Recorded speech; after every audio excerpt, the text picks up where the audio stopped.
Уважаемые коллеги, добрый день. 12:00. Давайте начнем. Надеюсь, что меня видно и слышно. Напишите в чат, что видно и слышно. Да, отлично, спасибо. Что ж, мы начинаем вебинар по поводу школьного и муниципального этапов Российской олимпиады по экономике. Меня зовут Данил, я заместитель председателя Центральной предметно-методической комиссии. И я постараюсь коротко, насколько это возможно, рассказать о том, как должны проводиться школьные и муниципальные этапы Олимпиады. Очень тихо, Ольга Вячеславовна, возможно, я постараюсь говорить громче, но, наверное, с вашей стороны можно тоже что-нибудь сделать, например, прибавить звук. Я постараюсь добавить у себя тоже, может быть, так станет лучше. Ну что ж, вот я сейчас у себя поставил микрофон на максимум, надеюсь, что у вас станет лучше. Отлично, спасибо. Все. Давайте тогда начнем, раз теперь меня слышно хорошо. Итак, школьные и муниципальные этапы Всероссийской олимпиады. У нас нет никаких изменений принципиальных в этом году по сравнению с предыдущими в методических рекомендациях, которые Центральная предметно-методическая комиссия разработала. Они не претерпели никаких существенных изменений, поэтому если вы уже раньше проводили школьный и муниципальный этап Всероссийской олимпиады по экономике, то в этом году никаких новшеств, по крайней мере, с точки зрения регулирования, вас не ждет. Но, тем не менее, я постараюсь, как обычно, рассказать о хороших практиках, о том, как с нашей точки зрения стоит проводить эти этапы. И я готов ответить на вопросы, постараюсь иногда смотреть чат по возможности. Если у вас есть вопрос, то пишите его туда, и я на него отвечу, когда доберусь. Вот. Во-первых, где находятся материалы, есть методический сайт Всероссийской олимпиады. Я, честно говоря, не уверен, что тут актуальна ссылка, но перепроверим перед публикацией слайдов. В любом случае, методические рекомендации должны быть вам доступны.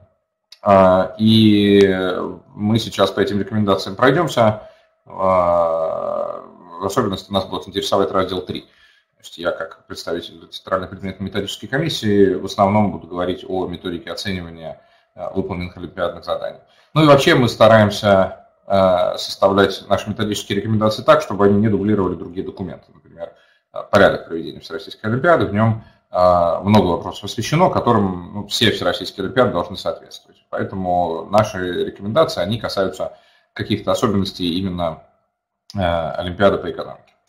И в олимпиадах по экономике традиционно есть один тур или два тура. Они могут проводиться вместе или по отдельности, но в любом случае олимпиады регионального этапа и предыдущих этапов школьного и муниципального проводятся в один день.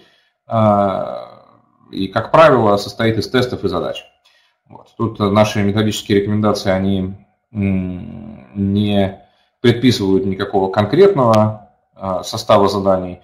Вы можете, исходя из вашего понимания той территории, для которой вы составляете задания, включать или не включать различные форматы, но возможные форматы, те, которые традиционно используются на олимпиадах по экономике, это тест и задача.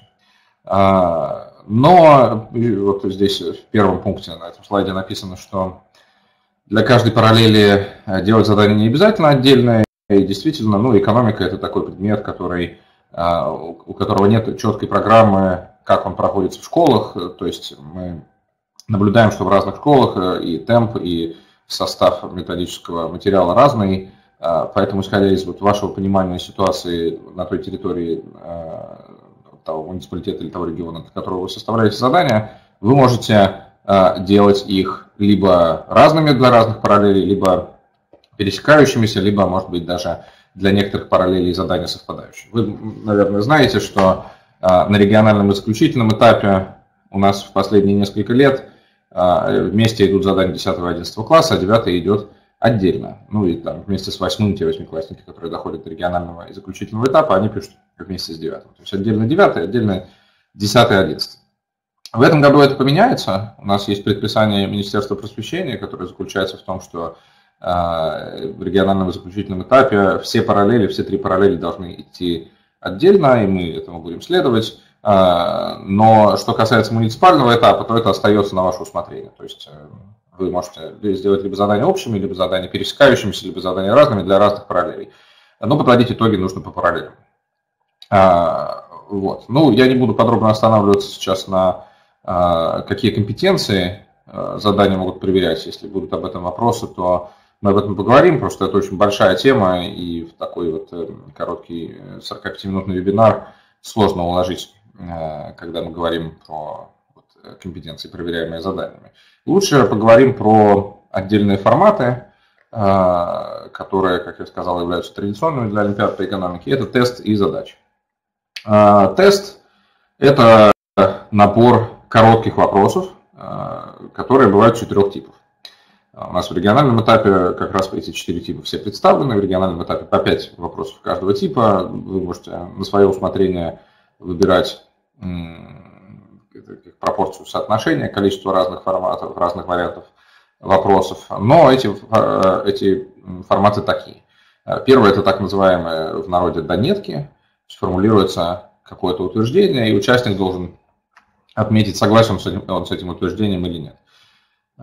И эти вопросы, они, как правило, очень короткие. То есть они, так, с помощью их можно проверять знания каких-то понятий экономических или какие-то простейшие короткие задачи предложить решить, и чтобы участник сверил свой ответ с тем, который предлагается, и сказал, совпадает он или нет, то есть согласен он с тем ответом, который предлагается или нет. Вторая часть – это вопросы multiple choice, когда предлагается несколько вариантов ответа, например, 4, у нас в региональном этапе обычно 4 или 5, может быть, и один из них является правильным. Участник должен выбрать один из вариантов, и если он выбрал этот вариант, он получает баллы, если он выбрал другой вариант какой-то, то он баллов не получает. В третьей части то же самое, то есть третий тип вопросов это то же самое, но может быть несколько правильных ответов. То есть участник заранее знает, что среди перечисленных, например, 5 вариантов ответа может быть или 1 правильный, или 2, или 3, или 4, или даже все 5 правильных вариантов ответа в этом вопросе. И на такой вопрос, конечно, ответить сложнее, потому что фактически, если вам предлагается 4 варианта, и каждый из них может быть либо правильным, либо неправильным, то фактически перед участником оказывается 4 донетки. То есть нужно про 4 утверждения выразить свое отношение к ним. Согласны они, участники, с этой олимпиадой, с этим утверждением, которое сформулировано в вопросе, в варианте или нет. И, наконец, последний вариант тестового задания – это вопросы с открытым ответом. Это такие вопросы, когда вариантов не предлагается, ни да или нет, ни каких-то вариантов ответа не предлагается. Участник должен сам решить задание и написать к нему только ответ. Или он должен воспроизвести какой-то, может быть, экономический термин, экономическое понятие, о котором спрашивается здесь, и вписать его в бланк. Никаких вариантов, из которых нужно выбирать, не предлагается. Конечно, у теста, как у жанра заданий, есть свои достоинства и недостатки. С одной стороны, конечно, в тесте есть вероятность, что участник угадает. Эта вероятность уменьшается по мере движения сверху вниз по этому слайду, то есть угадать донетку вероятность 50%, как вы понимаете. Угадать, если 4 варианта ответа и один из них правильный, то если совсем наугад ставить, вероятность 1/16. То есть только если участник все ставит наугад, он только в одном из 16 вопросов в среднем будет угадывать. Извините, 1/4, 1/16 это про третью часть. То есть вторая часть вероятности 1/4, третья часть вероятности 1/16.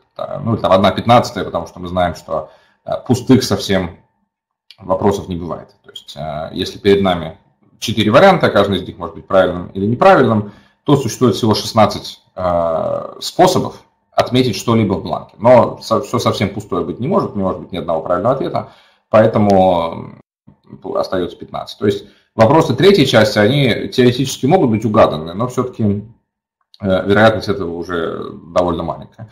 Вот. Ну и вопрос в четвертой части тоже там, если требуется решить какую-то короткую задачу, написать к ней ответ, то теоретически этот ответ может быть угадан, но тут вероятность уже совсем маленькая, если задача требует решения, чтобы получить к ней ответ, то вероятность его угадать довольно маленькая. Также недостаток теста в том, что если, скажем так, контроль условий выполнения олимпиады организован не идеально, то его проще списать, чем задача. Если у вас нет возможности рассадить участников на большом расстоянии друг от друга, что нужно делать не только из-за коронавируса, но и чтобы они не списывали. Но если такой возможности нет, маленькая аудитория, много школьников, то, конечно, тест – это тот формат заданий, который списать довольно просто. То есть вам нужно просто подсмотреть ответ. Если вы видите работу соседа и видите какие там ответы, то можно их просто скопировать к себе. Вот. В этом смысле тесты, конечно, не идеальны, и мы не можем составлять олимпиады только из тестов. По крайней мере, наша рекомендация заключается в том, что олимпиада, которая состоит только из тестов, это олимпиада, которая не факт, что проверяет то, что наша олимпиада должна проверять. Но у тестов есть достоинства. С другой стороны, как мы все понимаем, тесты удобно проверять. Если у нас участник выполнил тест и сдал нам бланк со своими ответами, то дальше это просто дело техники. У нас теперь в некоторых регионах, как мы знаем, применяются информационно-коммуникационные технологии в школьном муниципальном этапе. Там вообще проверка может быть автоматическая. У тестов это просто сверка с ключом. И в этом смысле вот нужно подобрать какой-то оптимальный вес теста во всей олимпиаде, потому что, с одной стороны, если олимпиада будет состоять только из теста, это плохо, потому что ну, там вот есть проблемы, о которых я говорил, связанные со списыванием и с возможностью угадать. Но если в олимпиаде теста не будет, а то будут только большие задачи, то тогда можно увязнуть в проверке. Если у вас достаточно много участников, то проверять задачи, конечно, сложнее. Вот, да, ну и перейдем теперь поговорим теперь про задачи. Я видел вопрос в чате, давайте я его прочитаю. Просим дать, пишет Валентина Анатольевна, просим дать рекомендации муниципальному и региональному организатору, давать подробные решения экономических задач. Возникают вопросы, да, ну вот давайте сейчас я как раз об этом поговорю. Действительно, задачи – это очень важная часть наших олимпиад по экономике, и в региональном и заключительном этапе задачи имеют большой вес, в заключительном этапе вообще есть только задачи. Теста в заключительном этапе нет. В региональном этапе мы используем тест, но это обусловлено не тем, что мы любим тесты, а тем, что все-таки 85 регионов и должно быть проверено унифицировано, должно быть проверено одинаково по одним критериям. И в тестах мы не сомневаемся, что они будут как-то по-разному проверены разными командами жюри. Тесты проверять очень просто. Но задачи – это важнейшая часть экономических олимпиад. И умение именно решать задачи – это то, чем должен обладать участник, который станет победителем заключительного этапа или призером заключительного этапа. И, конечно, задачам нужно уделить особое внимание. Как я сказал, олимпиада, в которой нет задач, в которой есть только тест, это олимпиада, которая мне не очень нравится, поэтому мы рекомендуем в наших документах задачи как тур олимпиады включать. И, конечно, начиная со школьного этапа. Вот. Но что важно, что задачи должны быть оригинальными. То есть не стоит брать задания прошлого года или задания, которые где-то еще опубликованы, и просто использовать их на вашей олимпиаде, потому что участники могли где-то встречаться уже с этими заданиями.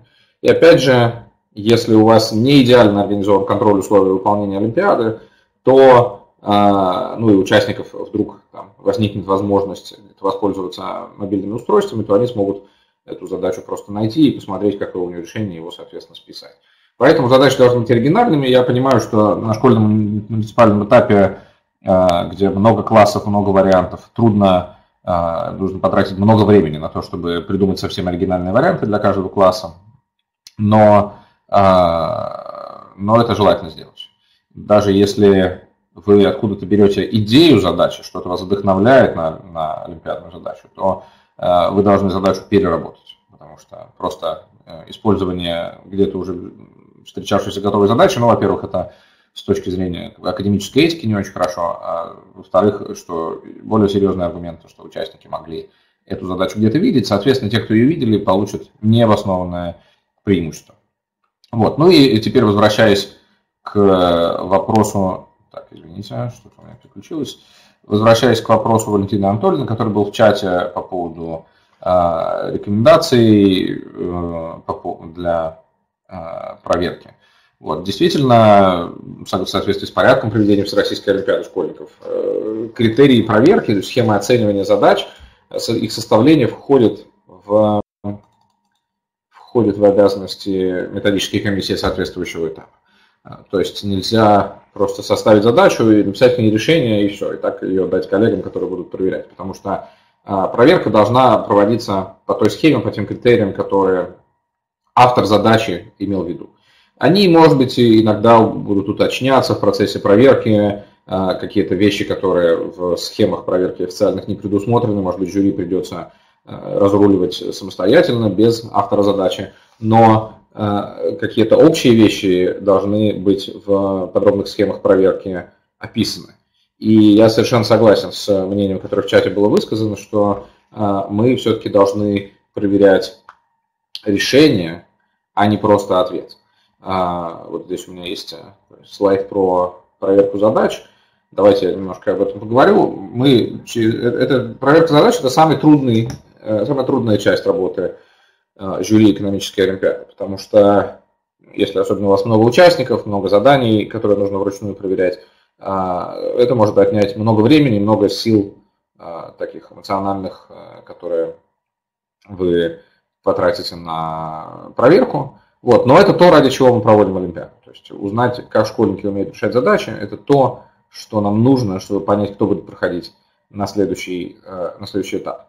Вот. Поэтому к проверке задач нужно отнестись очень тщательно. И вот несколько принципов здесь, которые мне кажется, хорошо следует бы всем членам жюри. Более подробно в методических рекомендациях есть раздел 3, который я уже упоминал, там есть много пунктов, гораздо больше, чем у меня на слайде, они более подробно расписаны. Вот, ну сейчас я пройдусь по основным моментам в проверке задач. Ну, во-первых, как уже я сказал, нужно проверять задачи так, чтобы это соответствовало схеме проверки. То есть во всех тех случаях, когда схема проверки описывает шаги, которые совершил на самом деле участник, или ошибки, которые он допустил, нужно ставить баллы в соответствии со схемой проверки. И схемы проверки должны быть составлены настолько подробно, насколько это возможно. И там можно предусмотреть различные способы решения, если они есть у той или иной задачи, и подумать о том, в чем может ошибиться участник, то есть предусмотреть штрафы за типичные ошибки. И чем больше вы инвестируете своих усилий на вот этом этапе, на этапе составления схем, тем проще будет потом вам же или вашим коллегам работать в жюри Олимпиады. Поэтому нужно сначала составить схему проверки грамотно, а во-вторых, при работе жюри обязательно в первую очередь пользоваться схемой проверки. Здесь и бывает такое, и у нас все-таки Олимпиада – это творческое испытание, там нет единственно правильного варианта решения зачастую у задач, тем более если задача непростая, многоходовая и требует каких-то серьезных рассуждений, то там, скорее всего, будет несколько способов прийти к правильному ответу. Или будет еще несколько способов написать в работе что-то такое, что имеет смысл в контексте задачи, то есть что помогает ее решить, но не дойти до конца на этом пути. И такое встречается часто на региональном заключительном этапе постоянно. Мы с этим сталкиваемся, что участники получают баллы, даже если то, что они написали, не совпадает со схемой проверки, не совпадает с авторским решением, точнее. Что делать в такой ситуации? Вы должны понять, насколько решение правильное, потому что бывают разные способы правильных решений. И экономика здесь в одном ряду стоит с математикой, физикой и другими науками, когда задачи, которые опираются на некоторые модели, они имеют несколько способов решения. То есть можно подойти к модели с одной стороны, с другой стороны, и прийти все равно к правильному ответу, независимо от порядка действия или способа решения. И очень важно, чтобы проверялось именно качество решения, а не его совпадение со схемой проверки. Потому что бывает такое, что самые талантливые участники, самые такие неординарно мыслящие участники, они предъявляют правильное решение, которое, тем не менее, со схемой проверки не совпадает. И ваша задача, как жюри, в каждом случае оценить, насколько это решение правильное, и если оно правильное, поставить за него баллы, даже если его способ отличается. Вот. При этом требуется серьезный интеллектуальный вклад, серьезная квалификация, чтобы отличить просто другой способ решения от неправильного решения. Бывает так, что неправильное решение приводит к правильному ответу, случайно. Или, например, ответ как-то можно получить разными способами, но некоторые из этих способов, они все учитывают, что нужно учесть, а некоторые способы, они не все учитывают. Ну, например, участник решает какую-то задачу методом перебора и не все варианты перебрал. То есть, может быть, он добрался до того варианта, который правильный, но и остановился на этом. Но если он не все варианты перебрал, значит, он допустил серьезную ошибку в решении, потому что вдруг среди этих вариантов, которые он не перебрал, были еще те, которые заслуживают внимания и заслуживают перепроверки для того, чтобы их отвергнуть. Поэтому соответствие схемы проверки, с одной стороны, важно, с другой стороны, не нужно схемы проверки воспринимать как что-то высеченное на скрижалях. Схемы проверки, они созданы для того, чтобы членов жюри направить в том, что такое правильное решение, за какие типичные ошибки снимаются какие баллы, за какие существенные продвижения ставятся какие баллы, но не нужно их, извините за такое слово, фетишизировать. То есть, схемы проверки, они для членов жюри, с одной стороны, императив, документ обязательный к исполнению, с другой стороны, общая схема, которой можно пользоваться для оценки тех заданий, которые иногда участники решают неординарными способами. Но, повторюсь еще раз, с точки зрения составителя олимпиад, методической комиссии, конечно, желательно предусмотреть разные способы решения. Прямо в авторском решении, методических материалах олимпиады для жюри написать несколько вариантов решения. Если при составлении вы видите, что может быть несколько вариантов решений, то можно прямо их все написать и к каждому добавить схему проверки. Это все очень хорошие практики, которые помогают снять конфликтные ситуации после. Потому что участники, они, как вы знаете, часто любят бороться за свои права, и это очень хорошо, потому что каждый имеет право бороться за свои права, но напряжение, которое возникает часто в этих дискуссиях с участниками уже после проверки, она может быть во многом снята на этапе подготовки схем проверки. Так, я вижу вопросы в чате, давайте я их прочитаю, может быть, они как раз сейчас будет уместно на них ответить.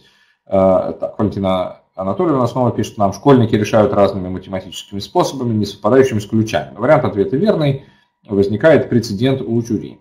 Стоит учитывать такой результат. Ну, Валентина Анатольевна, это как раз вот я, еще не прочитав даже ваш вопрос, уже на него ответил. Нужно понять, является ли решение правильным. Ну, я не знаю, насколько уместно здесь будет рассматривать конкретные примеры, но, скажем, вот если, давайте какой-нибудь простой пример возьмем из экономической теории. Например, дана модель монополий. Вот участнику в задаче нужно максимизировать прибыль монополии. Дан спрос, издержки, и сказано, что вот фирма там должна выбрать цену или выбрать объем продаж.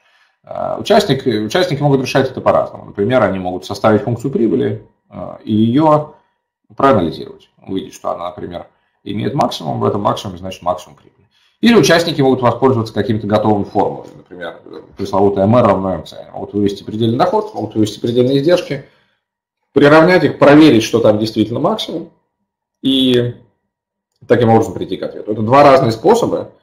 Ну, вы можете называть их математическими разными способами, но тут и экономика тоже присутствует в отличие от этих способов, потому что когда вы рассуждаете про предельный доход и предельные издержки, то это уже рассуждение чисто экономическое.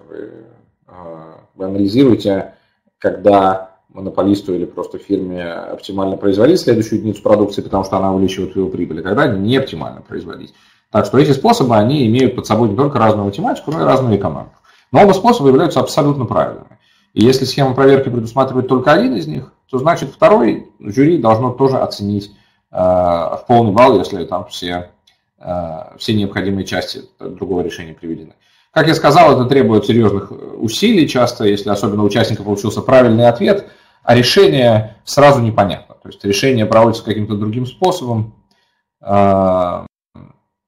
и нужно понять, это другой способ или это неправильное решение. Так, я вижу в чате вопрос про тест. Спасибо, Анна Антоновна. Давайте я к нему позже вернусь. Действительно, не сказал про важную часть с тестами, но в конце вернусь и скажу.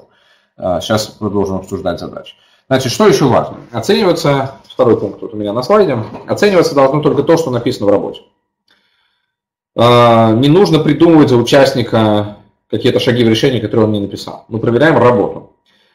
И, опять же, ориентируясь на схему проверки, нужно ставить баллы за те шаги, которые сделаны, и не ставить баллы за те шаги, которые не сделаны.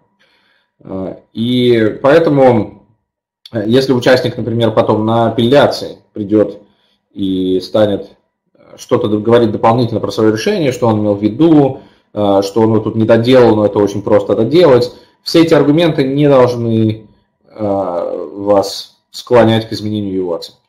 Потому что оценивается только то, что в работе. То есть то, что участник может на апелляции дополнительно вам сказать, при рассмотрении апелляции или в своем апелляционном заявлении написать, это может быть только комментарий к работе, то есть какие-то уточняющие детали про то, как понимать то, что он написал, например, или просьба перепроверить работу, взглянув на нее под другим углом. Но ничего нового, ни апелляционное заявление, ни слова участника при рассмотрении этого заявления сказать важного для оценки не могут. Проверяется только то, что в работе. Вот, часто возникает соблазн, когда с участником особенно происходит общение на апелляции, поверить участнику, что он действительно все понимал, когда писал, он просто забыл писать или не успел дописать. Но здесь позиция должна быть жесткая. Не успел дописать, ну что ж, другие успели, у них будет полный балл, а у тебя не будет полного балла, потому что ты не успел. Так что оценивается только то, что в работе, это важное правило. Вот, при этом не нужно это правило доводить до абсурда. Я сам себя иногда ловлю, когда проверяю работу школьников, на том, что хочется придраться к каждой строчке буквально. То есть просто задать много дополнительных вопросов к каждой строчке и спросить, почему что ты этого не написал или не написала. Вот такой подход к этому правилу, он не очень полезен, потому что мы дойдем до того, что участники будут доказывать теорему Пифагора в работах, если они вдруг ее зачем-то используют, или выводить все формулы, или писать все определения в работах. Конечно, это проверку только затруднит.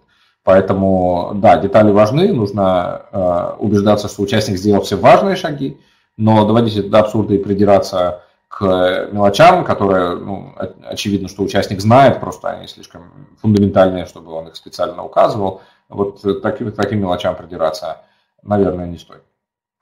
Политика относительно зачеркивания у нас вот с коллегами на заключительном этапе она всегда одинаковая. Если что-то зачеркнуто в работе, то это не проверяется. Точка. Все. Если что-то зачеркнуто, то это не проверяется. Участник может потом прийти на апелляцию, на показ работы, сказать: вот смотрите, у меня тут было правильное решение, я его зачеркнул, но я не хотел его зачеркивать, я его имел в виду, поэтому, пожалуйста, его проверьте. Это плохая практика, и проверять зачеркнутое не стоит. Почему это плохая практика? Мы все-таки у нас экономика, олимпиада по экономике, девиз экономики, главная вообще фраза всей экономической науки, это то, что люди реагируют на стимул. И если мы будем создавать прецеденты, когда у участников в работах проверяются зачеркнутые строчки, зачеркнутые части решения, как только мы это начнем делать, участники сразу же будут писать по 10 способов решения каждой задачи, 9 из них зачеркивать, они не знают, какой правильный, или писать 2, и 1 из них зачеркивать, они не знают, какой правильный, но после этого они приходят и говорят: а вот смотрите, у меня тут было правильное решение, но оно было зачеркнуто. Чтобы такого не было, чтобы участники не злоупотребляли этой возможностью предъявлять несколько решений, предлагаю не проверять зачеркнутое. Если, конечно, участник сам специально не отменил зачеркивание в своей работе. Об этом можно инструктировать участников перед началом олимпиады, что если вы зачеркнули, но потом поняли, что зря зачеркнули, то можно тогда как-то обвести в кружочек и написать сбоку, что вот то, что в кружочке, проверьте, несмотря на зачеркнутость. Чтобы было четко понятно. И все подобные какие-то неоднозначности нужно трактовать не в пользу участника. Потому что если участник не определился, зачеркнул часть своего решения или не зачеркнул, это значит, что он зачеркнул. Потому что, может быть, он специально как-то неоднозначно так карандашиком тонким зачеркнул, а потом, чтобы вам сказать, что нет, я, оказывается, не хотел зачеркивать. Может быть, он специально так сделал, чтобы вы потом проверили это решение, окажись оно правильно. Так что здесь наша позиция жесткая, зачеркнутое не проверяется, если только специально не обозначено, что зачеркнутое нужно проверить. Еще одна наша жесткая позиция – это то, что касается способа решения. Как я уже сказал, решать задачи можно несколькими способами, многие наши задачи по экономике. И красота способа не должна оцениваться. То есть мы проверяем способность решить задачу. Если участник способен решить задачу тем способом, который ему удобен, то и хорошо.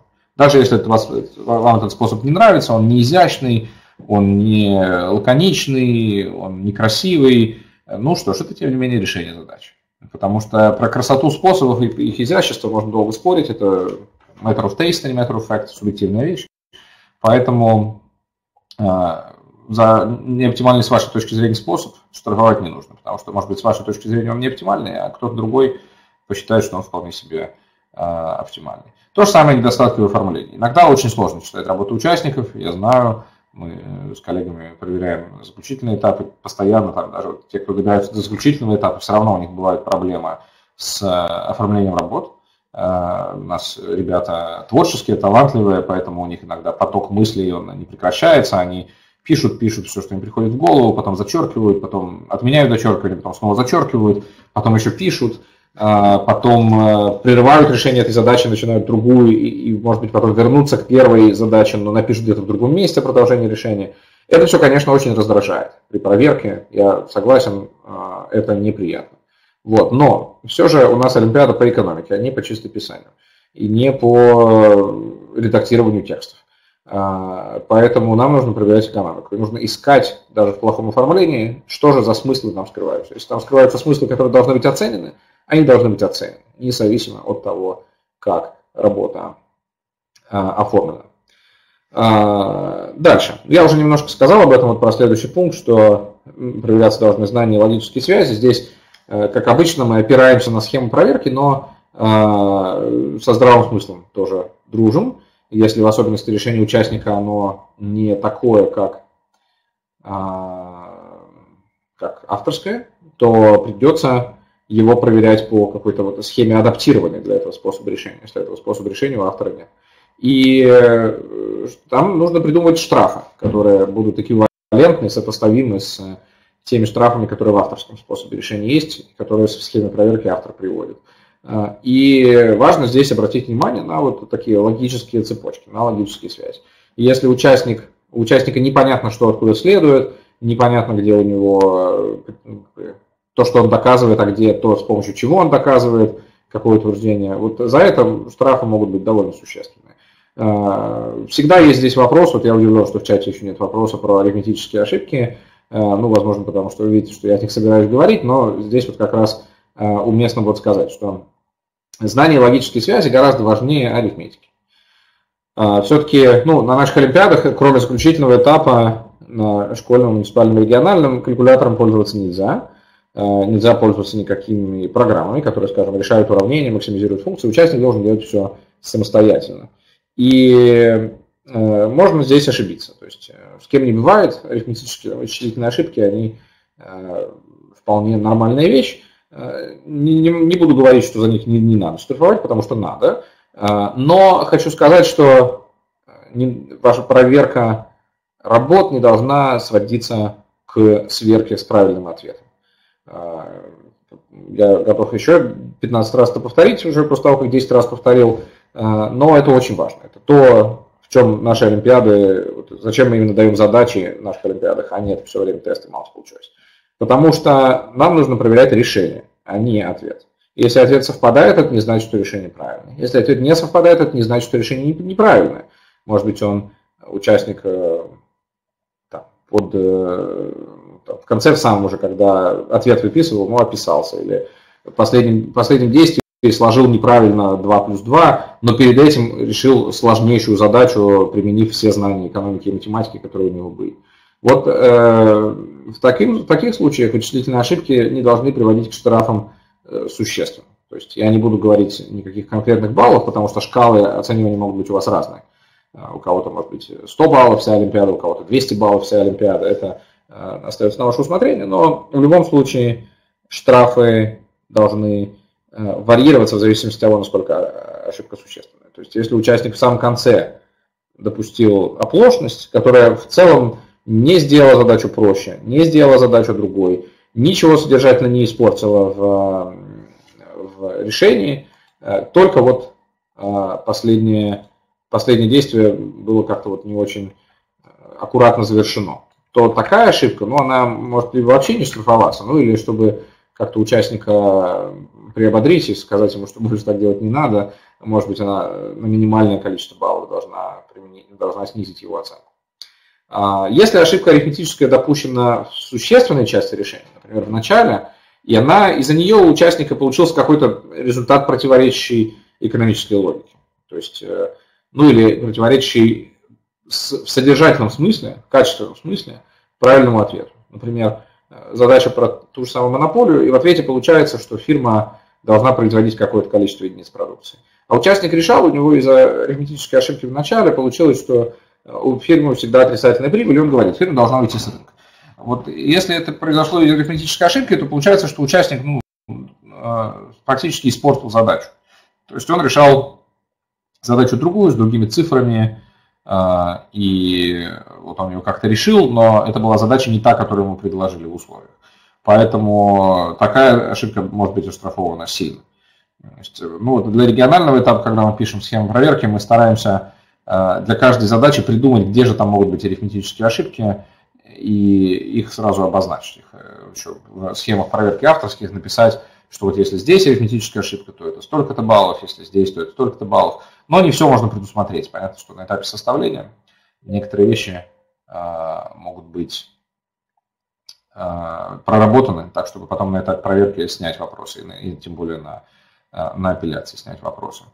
Так, ну что здесь последнее, это про перебор вариантов. Я уже сказал, что перебор – это такой способ решения, который некоторые школьники любят, для некоторых задач это вполне приемлемо, в разной степени для разных задач, но в любом случае перебор, который делает участник, должен быть полным. Какая здесь самая распространенная ситуация? То, что мы часто встречаем на олимпиадах по экономике в решениях участников, особенно в более младших классах, в 8-9 классе. Когда участник, например, максимизировал прибыль фирмы, я все время обращаюсь к одному и тому же примеру, но для вашего удобства. Максимизировал прибыль монополии, у него там дан был спрос и издержки. Стандартный способ заключается в том, чтобы выписать функцию прибыли и максимизировать ее как функцию, или сделать равенство m равно mc и найти, где оно выполняется, и таким образом прийти тоже к ответу. Вот. Но бывает, что участники, которые еще не знакомы с большой частью экономической теории, которые видят задачу впервые такого рода, например, которые готовились не очень тщательно к олимпиаде, они думают, что ж, какой объем выпуска может производить фирма? 1 единицу, 2 единицы, 3 единицы, 4, 5, 6, 7, 8, 9, перебирают, пока не добираются до точки, где прибыль разворачивается. То есть при 1 единице прибыль маленькая, при 2 маленькая, при 3 растет, при 4 растет, при 5 еще растет, а при 6 уже падает. Они делают вывод, что 5, значит, единиц продукции нужно производить. Это решение имеет смысл, и во многих случаях оно приведет к правильному ответу, но это решение не полное, потому что количество произведенной продукции может быть не целым. Можно произвести 2,5 единицы продукции, или 5,5. Может быть как раз там и ответ. Поэтому такое решение должно оцениваться неполным баллом, когда участник перебирает не все варианты. Даже если он пришел к правильному ответу, то есть даже если правильный вариант ему попался, это не значит, что ему должен быть выставлен полный балл, потому что, может быть, он этот ответ угадал, не проверив остальные способы. Так что перебор вариантов – это такое решение, которое требует тщательной проверки. И баллы, которые ставятся за перебор, они, если он сделан не полностью, они не всегда пропорциональны доле тех вариантов, которые участник перебрал. Да, потому что, опять же, в примере с монополией всего есть бесконечно много объемов выпуска, не целочисленных. Да? И если участник перебрал 10 целочисленных и пришел к правильному ответу, это значит, что он перебрал 10 из бесконечности. То есть получается, что ему тогда 0 надо было поставить, если бы мы стремились к пропорциональности. Но так не делается, конечно. Да? То есть иногда бывает так, что за решение перебором выставляется балл более чем пропорция от количества всего вариантов, которые были перебраны. Или менее, если участник какие-то важные варианты не рассмотрел, но им попался правильный ответ, он с ним дальше пошел дружить, то тогда может быть и меньше, чем пропорциональное количество баллов будет выставлено. Это я довольно подробно поговорил про проверку задач. У нас есть еще около 5 минут. На последнем слайде у меня снова ссылки. Во-первых, здесь ссылка на адрес ЦПМК. Мы с коллегами читаем эту почту, вы можете нам писать.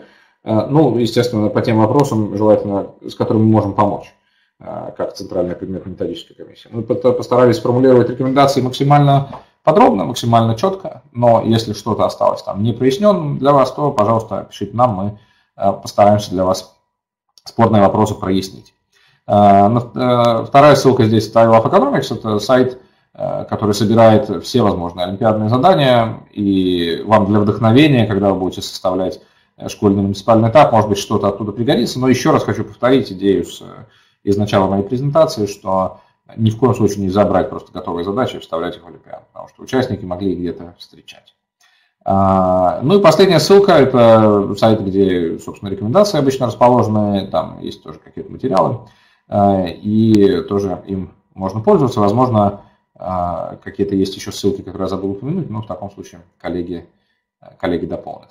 Давайте я пройду по чату, у нас есть еще несколько минут, давайте я отвечу на те вопросы, которые там были, а вы, если у вас еще есть потенциально какие-то вопросы, то вот сейчас самое время, чтобы их написать, пока есть несколько минут, мы можем про ваши вопросы поговорить.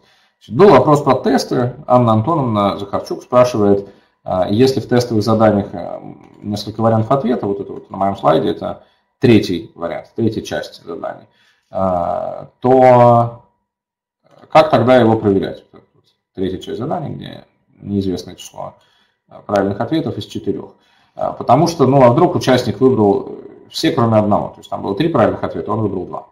Или наоборот, было 2 правильных ответа, он эти 2 ответа выбрал, а третий тоже выбрал, но он неправильный. То есть вроде как участник был близок к истине, но немножко не доработал.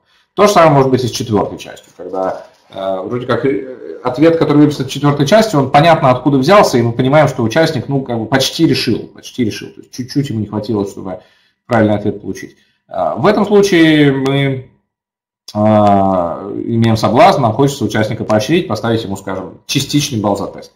Наша рекомендация ЦПМК, и мы исследуем неукоснительно на региональном этапе, заключается в том, что не должно быть никаких частичных баллов за тест.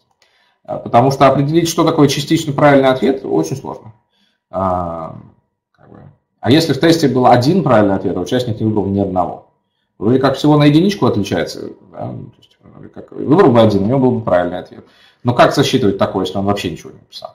Ну и начинается довольно много тут субъективщины, такой вкусовщины, что считать частично правильным ответом, что нет. Поэтому мы предлагаем просто проверять полное совпадение. Если совпадает 100%, все правильные ответы выбраны, неправильные не выбраны, то ставим балл. Если не совпадает хотя бы 1, ставим 0. Там спрашивают про продолжительность. Ну, я советую обратиться к методическим рекомендациям. Если, я не помню, честно говоря, сейчас, если там продолжительность, какие-то ограничения. Думаю, что, скорее всего, нет, но здесь нужно следовать санпинам. Во-первых, во-вторых, здравому смыслу. То есть сажать участника, 8-классника или 9-классника на 10 часов за парту, чтобы он решал задачи, наверное, плохая идея. То есть нужно действовать исходя из здравого смысла, чтобы не перегружать ни участников, ни членов жюри, которые потом проверяют работу, но при этом, чтобы было проверено то, что мы хотим проверить на Олимпиаде по экономике. Так, давайте посмотрю, какие еще есть вопросы в чате. Да, вопрос про массовые мероприятия, что запрещены массовые мероприятия, как проводить Олимпиаду. Ну, я здесь комментариев не имею, потому что это не вопрос ЦПМК. И какие ограничения будут действовать в вашем регионе в соответствии с ними, когда вот подойдет время для школьного муниципального этапа, такие и нужно соблюдать. Так, я сейчас, там несколько вопросов было про калькулятор. Я сейчас смотрю наши рекомендации. Да, и там написано четко, что участникам запрещено использовать справочные материалы, средства связи и электронную вычислительную технику. Так что да, калькуляторы использовать запрещено действительно. На школьном муниципальном этапе, на региональном тоже, а вот на заключительном мы разрешаем. На заключительном мы можем у каждого участника просто на этот калькулятор посмотреть, проверить, что там ничего не спрятано, никакая шпаргалка, и что этот калькулятор не умеет слишком много. То есть на этот калькулятор нельзя сфотографировать условия и отправить его своему другу, чтобы он где-то, находясь в другом месте, помог решить. Вот. Но на начальных этапах мы, конечно, не разрешаем калькуляторы. Ну, наверное, последний вопрос, прежде чем я закончу, с какого по какой класс проводится Олимпиада по экономике. Ну, здесь нужно следовать порядку проведения Олимпиады. В целом, то есть порядок проведения Всероссийской Олимпиады школьников, там те классы, которые обозначены для разных этапов, там и эти классы и должны быть. Вот. У нас, с моей точки зрения, если так не регулирующие документы обсуждать, а сущность процессов, то нам кажется, что Олимпиаду можно по экономике проводить хоть с 5 класса или с 1 класса, давать какие-то простые задачи на проценты, по финансовой грамотности, посчитать, сколько денег в банке будет, или сколько будет стоить какая-нибудь корзина из яблок и помидоров. Вот. Так что мне кажется, что можно всех школьников, с самых младших классов, приглашать на Олимпиаду по экономике, но составлять задания соответствующим образом. Все, 12:45, коллеги, мне кажется, вопросов больше в чате нет. Очень рад был в очередной раз с вами пообщаться. Ну, ведущий дублирует мне вопрос про несколько вариантов ответа, но я на него уже отвечал. Проверяется полное совпадение. Да. Вот. И да, ну что ж, я надеюсь, что у нас с вами в этом году все пройдет более нормально, чем в прошлом. Конечно, не хотелось бы повторения всех тех особенностей, которые были в прошлом учебном году. Желаю нам с вами всем успехов и уверен, что мы с вами отлично в этом году поработаем, как всегда. Спасибо большое, на этом наш вебинар закончен. Я отключаюсь. Адрес Центральной предметно-методической комиссии электронной почты, который мы читаем, вот он еще раз на слайде, вы можете, если будут вопросы, нам дополнительно написать. Спасибо, коллеги, всем до свидания.